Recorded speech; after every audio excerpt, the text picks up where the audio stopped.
नमस्कार दोस्तों, स्वागत है आपका कैटलिस्ट मेडिजी यूट्यूब चैनल पर। दोस्तों, मेरा नाम है संजय मिश्रा। बॉटनी पढ़ाता हूं मैं आपको। दोस्तों, जैसा कि आपको पता है, cell the unit of life chapter को हम डिस्कस कर रहे हैं।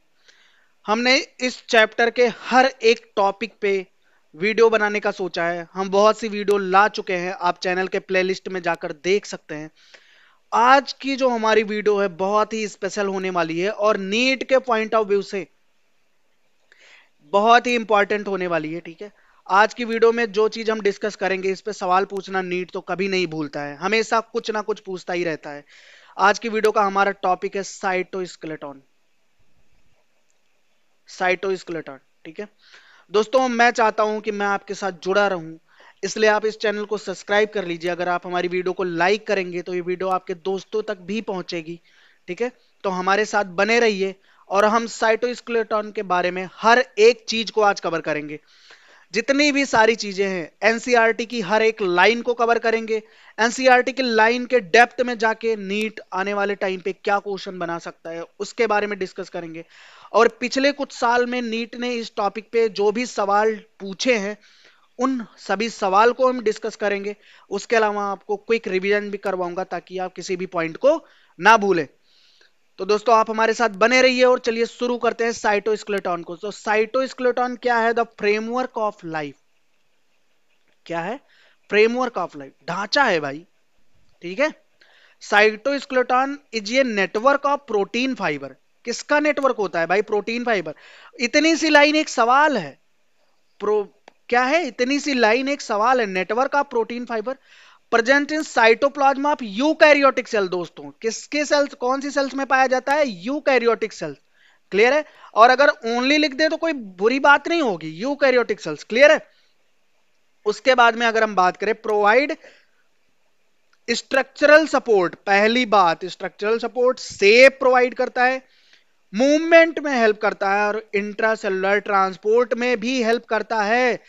ध्यान देने की जरूरत है आपको कि स्ट्रक्चरल सपोर्ट प्रोवाइड करेगा, सेप प्रोवाइड करेगा, मूवमेंट प्रोवाइड करेगा, मूवमेंट में हेल्प करेगा। मेरे कहने का मतलब यह है, उसके अलावा इंटरसेलुलर ट्रांसपोर्ट में भी हेल्प करेगा। नीट के लिए जो सबसे इंपॉर्टेंट पॉइंट है कि प्रोकैरियोट में नहीं पाया जाता है भैया। प्रोकैरियोट में ये चीज नहीं पाई जाती है, आपको ध्यान रखने की जरूरत है। कभी गलती से टिक मत कर देना। अब मेनली थ्री टाइप्स के होते हैं माइक्रोफिलामेंट्स, ओ सॉरी, जो साइटोस्केलेटन फिलामेंट्स होते हैं वो मेनली कितने तरह के होते हैं? जो एलिमेंट्स होते हैं वो कितने तरह के होते हैं? तीन तरह के होते हैं। पहला होता है microtubule. Microtubule highway of the cell, ठीक है, की तरह काम करता है। ये कैसा है भाई? इसके ऊपर चीजें मूव करती हैं। अभी आप एक एक चीज को देखेंगे, ठीक है। अभी माइक्रोट्यूब्यूल के बारे में हम डिस्कस कर रहे हैं, जिसको हाईवे ऑफ द सेल हम बोल सकते हैं। Made up of tubulin protein, और ट्यूबलिन प्रोटीन की दो यूनिट होती है, अल्फा बीटा, दोनों से मिलकर बना होता है भाई। कैसे? ये आप डायग्राम में क्लियरली देख रहे होंगे, ठीक है। कैसा होता है? हॉलो होता है, सिलिंड्रिकल स्ट्रक्चर होता है, 25 नैनोमीटर डायामीटर। नीट का भाई फेवरेट है, नीट का फेवरेट है, ये पूछ लेगा भाई। ठीक है, हम तो टेस्ट में देते हैं इनको, ठीक है, कभी भी पूछा जा सकता है भाई स्टेटमेंट में। क्लियर है? अब तो बहुत ही बारीकी से सवाल पूछते हैं वो, हर एक चीज आपको ध्यान रखने की जरूरत। फंक्शन क्या क्या है भाई? सीलिया और फ्लैजेला मूवमेंट में हेल्प करते हैं। क्लियर है? सीलिया और फ्लैजेला में पाया जाता है। माइक्रोट्यूब्यूल किस में हेल्प करता है? मूवमेंट में हेल्प करता है। उसके अलावा spindle fibre formation, cell division में हेल्प करता है। स्पिंडल फाइबर किस में हेल्प करता है? सेल डिवीजन में हेल्प करता है। सेल साइकिल एंड डिवीजन जब मैं आपको पढ़ाऊंगा, बहुत अच्छे से पढ़ाऊंगा इस चीज को। क्लियर है? उसके अलावा ऑर्गेनेल ट्रांसपोर्ट, ये ट्रांसपोर्ट में भी हेल्प करता है। Cell within the cell, within the cell, cell के अंदर ट्रांसपोर्ट में भी हेल्प करता है। उसके अलावा भाई साहब, नीट 2021 में एक सवाल आया था, which cytoskeleton structure form the spindle fibre of mitosis. भाई साहब, माइक्रोट्यूब्यूल होता है। क्या होता है? माइक्रोट्यूब्यूल होता है। कभी भी अगर पूछा जाए तो दोबारा अगर इसने पूछ लिया तो ठोक देने का, ठीक है। Next, microfilaments that actin thread, the actin threads, ठीक है, माइक्रोफिलामेंट्स। अभी हमने किसके बाद में बात की? माइक्रोट्यूब्यूल्स के बारे में बात की, जो हमारा दूसरा पार्ट है। जो दूसरे टाइप का है उसको माइक्रोफिलामेंट्स बोलते हैं। माइक्रोफिलामेंट्स जो हैं वो एक्टिन प्रोटीन के बने होते हैं। किसके बने होते हैं? एक्टिन प्रोटीन के बने होते हैं।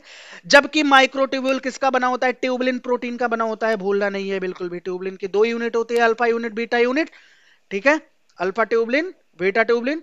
उसी तरह से हम देखेंगे अगर किसकी बात कर रहे हैं माइक्रोफिलामेंट्स, वो किसका बना होता है? एक्टिन प्रोटीन का बना होता है। क्लियर है?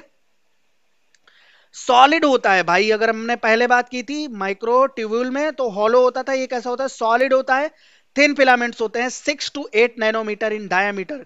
वो कितना था? 25। वो कितना था? 25 नैनोमीटर। ये कितना है? 6 to 8 nanometre in diameter. Function क्या होते हैं? सेल की शेप को मेंटेन करने में हेल्प रखता है, साइटोप्लाज्मिक स्ट्रीमिंग में हेल्प करता है, मसल्स कॉन्स्ट्रक्शन में हेल्प करता है, विथ मायोसिन, मायोसिन के साथ जुड़ के किसमें? मसल कॉन्ट्रैक्शन में हेल्प करता है। अमीबॉइड मूवमेंट, अमीबा के बारे में तो बहुत ही आपको अच्छे से पता होगा ना, उसकी अमीबॉइड मूवमेंट में भी हेल्प करता है। क्लियर है दोस्तों? आगे बढ़ते हैं। अगला सवाल नीट 2015 में आया था, इसके बारे में हम देख लेते हैं। एक्टिन एंड मायोसिन और इन्वॉल्व इन, भाई साहब मसल कॉन्ट्रैक्शन में हेल्प करते हैं। किसमें हेल्प करते हैं? मसल्स कॉन्ट्रैक्शन में, मसल्स कॉन्ट्रैक्शन में। ठीक है, माइक्रोफिलामेंट मेनली किसमें, मतलब माइक्रोफिलामेंट का पार्ट होता है किसका? कौन? Actin protein. क्लियर? उसके बाद में इंटरमीडिएट फिलामेंट आते हैं। इंटरमीडिएट फिलामेंट जो होते हैं ये सपोर्ट केबल्स होते हैं, सपोर्ट केबल की तरह काम करते हैं। ये धागे लाइक स्ट्रक्चर होता है, सपोर्ट केबल की तरह काम करते हैं। आप इन चीजों से इसको याद रख सकते हैं, made up of fibrous protein like keratin. ठीक है, हमारे नाखून में भी भाई, बालों में केराटिन पाया जाता है। ठीक है, उसके बाद में डायमीटर 8 to 10 नैनोमीटर। भाई ये 8 to 10 है। पहला वाला कितना था? पहला वाला 25 नैनोमीटर, फिर हमने पढ़ा था। फिर उसके बाद में 6 to 8 नैनोमीटर, फिर अभी हम देख रहे हैं 8 to 10 नैनोमीटर। फंक्शन क्या है? Provide mechanical strength. क्या करता है? Provide mechanical strength to the cell, support nuclear envelope, support nuclear envelope, maintain cell integrity.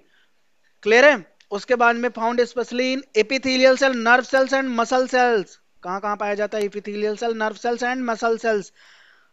ठीक है, इन चीजों को भूलना नहीं है बिल्कुल भी। देखो माइक्रोफिलामेंट किस में हेल्प करते थे? Cell shape maintenance, cytoplasmic stream, muscle contraction. Clear है? Amoeboid movement. उसके बाद में हम देखते हैं intermediate filament mechanical support provide करते हैं। भाई ये नीट के लिए बहुत ही इंपॉर्टेंट है, नीट सवाल तो पूछेगा पक्का, बता रहा हूं मैं। ठीक है, support nuclear envelope, maintain cell integrity. ठीक है, कौन कौन से सेल्स में मेनली पाए जाते हैं? Epithelial cell, nerve cells and muscle cells. आगे बढ़ते हैं वीडियो में। ये इसका चार्ट है, फ्लो चार्ट है। आप इसका स्क्रीनशॉट लेके आराम से नोट डाउन कर सकते हैं। जो अब तक मैंने बका है सब कुछ इसमें लिखा है। ठीक है, अब अदर फंक्शंस क्या होते हैं साइटोस्केलेटन के? जल्दी जल्दी रिवाइज कर लेते हैं एक के बाद। अदर फंक्शन क्या होते हैं भाई साहब? साइटोप्लाज्मिक स्ट्रीम कराता है, एंकरिंग ऑर्गेनल, मेंटेनेंस सेल्स है, फैसिलिटेटिंग सेल डिवीजन, इन सारी चीजों में ये हेल्प करता है। क्लियर है? रैपिड रिवीजन, नीट के लिए याद रखो भाई, याद रखना ही पड़ेगा, याद रखना ही पड़ेगा, याद रखना ही पड़ेगा। अगर नीट में सिलेक्शन चाहिए, अगर नीट में सिलेक्शन चाहिए तो याद रखना ही पड़ेगा। अब जल्दी से जितनी चीजें अब तक हमने पढ़ी है आराम से रिवाइज कर लेते हैं भाई साहब। माइक्रोट्यूब्यूल्स, माइक्रोट्यूब्यूल्स किसका बना होता है? Tubulin protein. किस किस में पाया जाता है?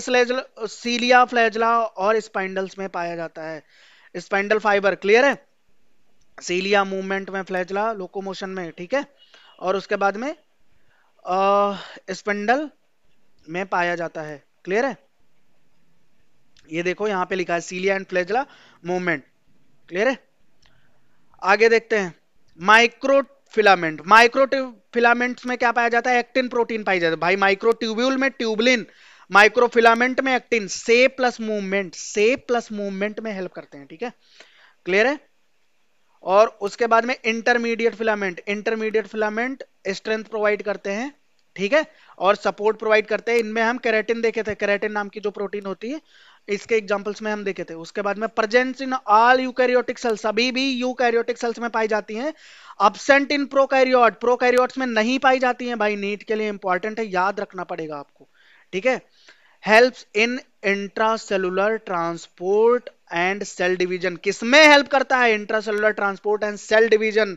भाई साहब आप अगर इन लाइन को याद रखते हैं तब भी आपके सवाल बड़े ही आराम से बन जाएंगे। ठीक है, तो इस टॉपिक पे जितने भी सवाल बन सकते थे एनसीईआरटी की जिन लाइन पे अब तक सवाल बने हैं और आगे एनसीईआरटी के डेप्थ में भी जाके जो चीजें वो पूछ सकते हैं वो चीजें हमने कवर कर ली है, ठीक है। अब रही बात मसल कॉन्ट्रैक्शन को बहुत अच्छे से समझना, स्पेंडल फाइबर को अलग से डिस्कस करना, तो उस पर हम नई वीडियो लेके आएंगे। तब तक आप हमारे साथ जुड़े रहिए दोस्तों, मैं आपके साथ जुड़ा रहा हूं, इसलिए आप चैनल को सब्सक्राइब कर लीजिए। अगर आप वीडियो को लाइक करते हैं तो ये आपके दोस्तों को भी रिकमेंड होगी, ठीक है। और आगे के वीडियो में हम मिलेंगे एक नए टॉपिक के साथ, तब तक के लिए आपका बहुत बहुत धन्यवाद।